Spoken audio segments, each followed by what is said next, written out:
ازت انگار تا موندی اون بر دیوار. توی هر ثانیه اینجا تو رو حس میکنم هر بار. زیر بارون نمیشه برم آروم، نمیشه دلم هیچکی مثل تو نشد واسم عزیز دلم.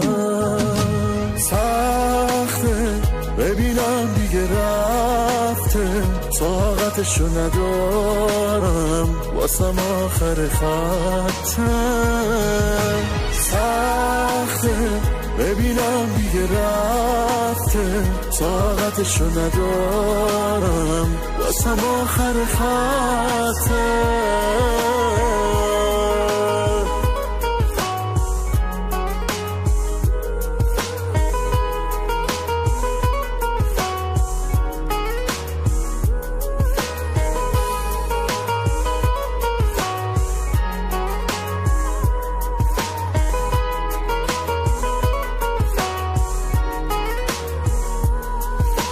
با نگاش به زندگیم یه رنگ تازه دادش. من نفس میکشم تا الان به یادش. برد خاطراتم و با خودش من اینجا نیمه جونم. این روزا عوض شده اون ولی من هنوز همونم. آرامش حالم اون بوده برامن، شب شد هنوز اینجا من دلنگرانم.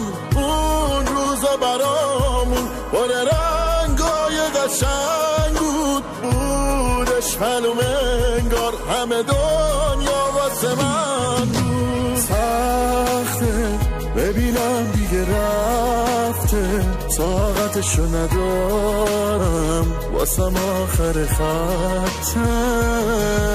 سخته ببینم دیگه رفته، طاقتشو ندارم واسم آخر خطه.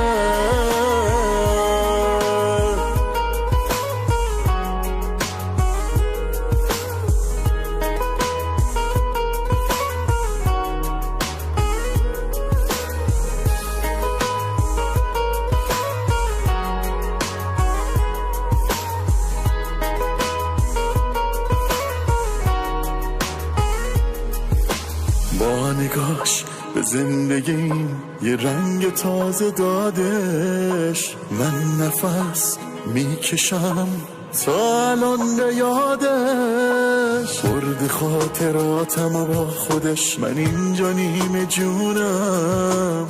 این روزا عوض شده اون ولی من هنوز همونم. سخته ببینم دیگه رفته، طاقتشو ندارم واسم آخر خطه.